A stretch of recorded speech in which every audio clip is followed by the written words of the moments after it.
Subscribe करें हमारे YouTube channel साधना gold को और पाएं वीडियोस सबसे पहले। बेल आइकन दबाना ना भूलें। एक गांव में एक स्त्री थी जिसे कोई संतान नहीं थी और इसका पति भी चल पड़ा था। इसका दिल बड़ा अच्छा था, बड़ा सुंदर था। इसने बचपन में एक बालक को गोद ले लिया। शायद वो उसका भतीजा रहा होगा और उस भतीजे से कहा कि बेटा तेरा लालन पालन देख रेख मेरे यहां होगी, तो चिंता ना कर। उस बच्चे को लालन पालन किया, पढ़ाया, सब कुछ किया। वो बड़ा हो गया। वो बड़ा होता जा रहा था, काकी बूढ़ी होती जा रही थी। उस लड़के का विवाह करवाया गया। एक बहू घर में आ गई और जब बहू घर में आ गई तो बूढ़ी काकी उसको उसकी देखरेख भी करती, उसके लिए सब कुछ करती। लेकिन बहुत कुछ करने के बावजूद भी वो बहू काकी को पसंद नहीं करती।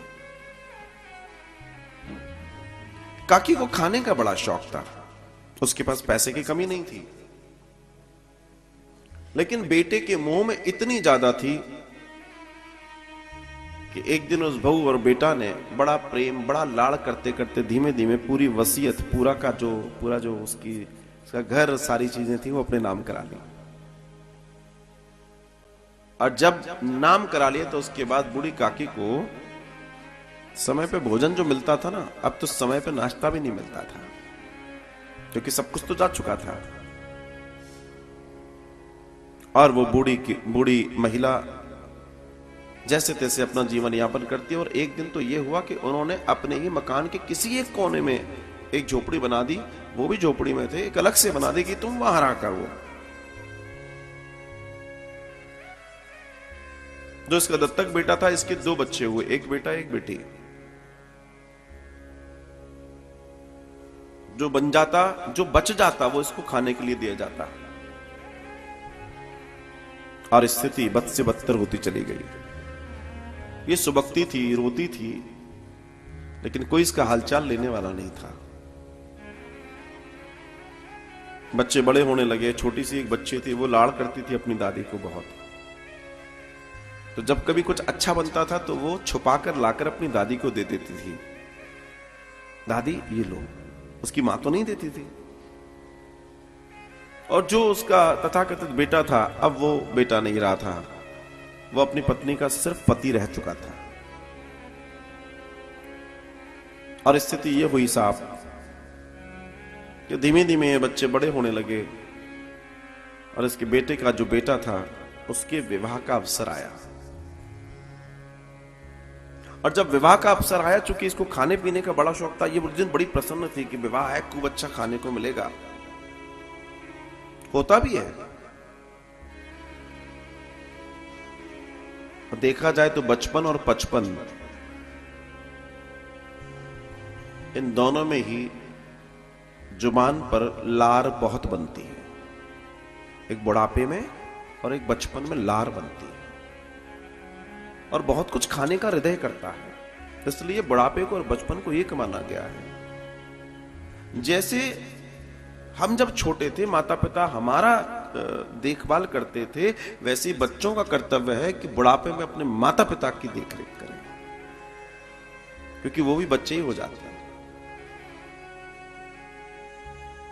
अब एक यहां बड़ा अंतर ये होता है कि जब छोटे बच्चे होते हैं तो अपनी जिद से कुछ भी मनवा लेते हैं, लेकिन जब बूढ़े बच्चे हो जाते हैं तो वो हमेशा अपनी इच्छाओं को मार मार कर जीते हैं।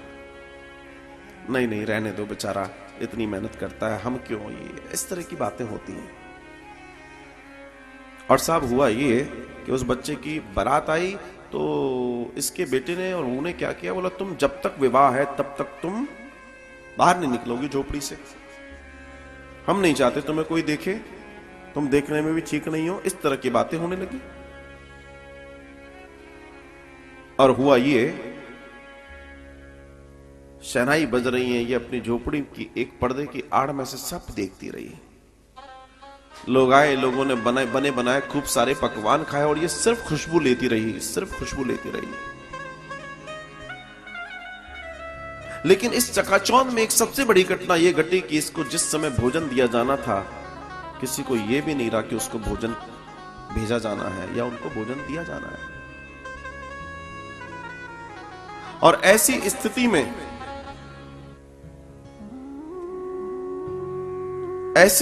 में सबसे बड़ी स्थिति यह हुई कि पूरी की पूरी बारात लौट गई, या जो फंक्शन था वो पूरा हो गया, लेकिन उस फंक्शन के पूरे बीत जाने के बाद इसके बेटा बहू सब लोग सो गए। रात को कुत्तों के भौंकने की बहुत जोर जोर से आवाज आने लगी, तो उसकी बहू जागी और जागकर इसने कहा, आज कुत्ते इतना क्यों भौंक रहे हैं? रात को लगभग 2:30 बजा था और एकदम इसे याद आया कि आज तो उसको खाना ही नहीं दिया हमने। वो किचन में गई, किचन मुझे रसोई थी गांव की बड़ी, मतलब वहां जो भी था थोड़ा यहां से उठाया, थोड़ा यहां से उठाया, थाली लगाई और दौड़ के गई, सिर्फ इसलिए कि भाई भोजन देना है, मर ना जाए।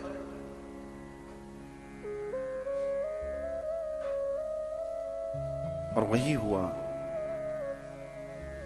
हुआ जो उसने कभी नहीं सोचा था।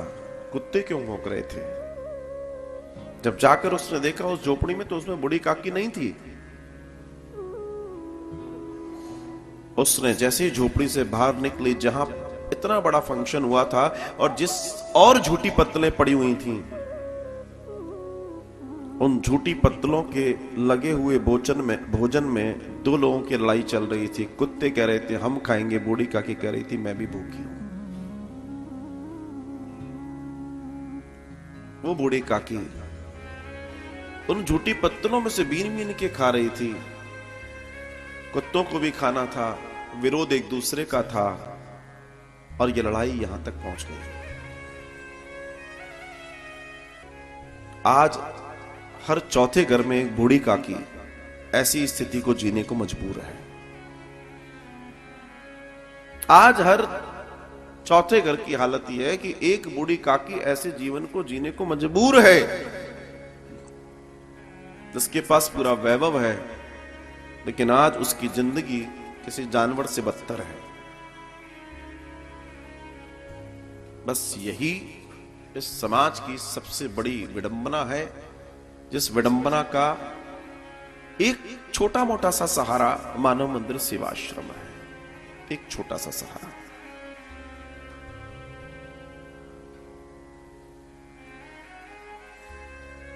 हम इतने बड़े हो गए, हम इतना सब कुछ करने लगे, पर क्या हम किसी के भोजन की व्यवस्था नहीं कर सकते? किसी वैसे हम बाहर न जाने कितना कितना लुटा रहे हैं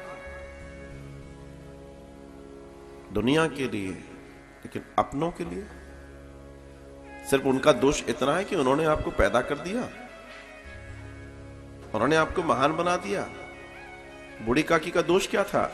प्रेम में आके अपनी संपत्ति पहले ही दे चुकी थी, अब कुछ बचा ही नहीं था, ये दोष था। अगर उसके पास उसकी संपत्ति की ओनरशिप होती तो सेवा हो रही होती।